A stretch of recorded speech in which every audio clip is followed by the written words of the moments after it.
Trump did not enjoy his own inauguration. He had hoped for a big blowout. Tom Barrack, the would-be showman. In addition to Michael Jackson's Neverland Ranch, he had bought Miramax Pictures from Disney with the actor Rob Lowe.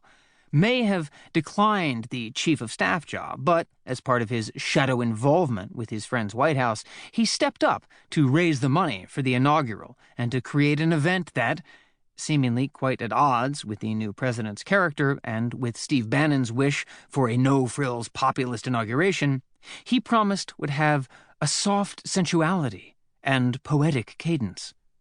But Trump, imploring friends to use their influence to nail some of the A-level stars who were snubbing the event, started to get angry and hurt that stars were determined to embarrass him.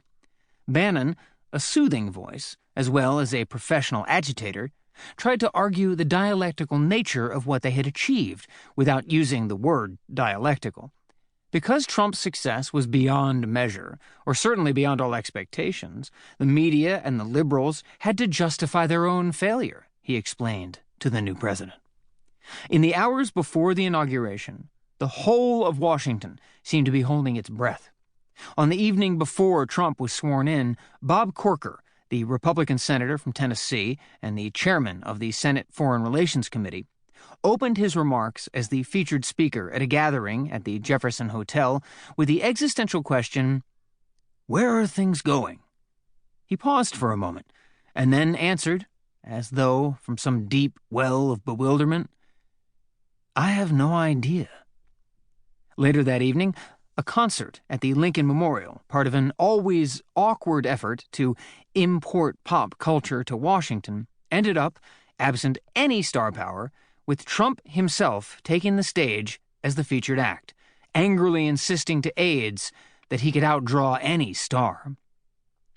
Dissuaded by his staff from staying at the Trump International Hotel in Washington and regretting his decision, the president-elect woke up on inaugural morning complaining about the accommodations at Blair House, the official guest residence across the street from the White House. Too hot, bad water pressure, bad bed. His temper did not improve. Throughout the morning, he was visibly fighting with his wife, who seemed on the verge of tears, and would return to New York the next day. Almost every word he addressed to her was sharp and peremptory. Kellyanne Conway had taken up Melania Trump as a personal PR mission, promoting the new First Lady as a vital pillar of support for the president and a helpful voice in her own right, and was trying to convince Trump that she could have an important role in the White House. But in general, the Trump's relationship was one of those things nobody asked too many questions about, another mysterious variable in the presidential mood. At the ceremonial meeting of the soon-to-be new president and the soon-to-be old president at the White House, which took place just before they set off for the swearing-in ceremony, Trump believed the Obamas acted disdainfully, very arrogant, toward him and Melania. Instead of wearing a game face, going into the inaugural events, the president-elect wore what some around him had taken to calling his golf face. Angry and pissed off, shoulders hunched, arms swinging, brow furrowed, lips pursed. This had become the public Trump.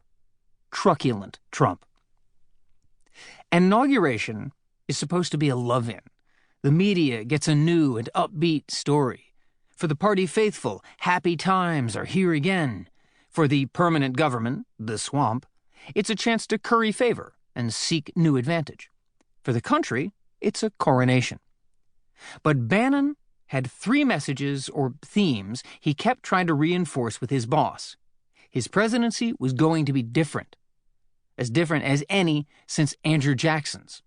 He was supplying the less than well-read president-elect with Jackson-related books and quotes. They knew who their enemies were and shouldn't fall into the trap of trying to make them their friends, because they wouldn't be. And so, from day one, they should consider themselves on a war footing. While this spoke to Trump's combative counterpuncher side, it was hard on his eager-to-be-liked side. Bannon saw himself as managing these two impulses, emphasizing the former and explaining to his boss why having enemies here created friends somewhere else. In fact, Trump's aggrieved mood became a perfect match for the Bannon-written, aggrieved inaugural address.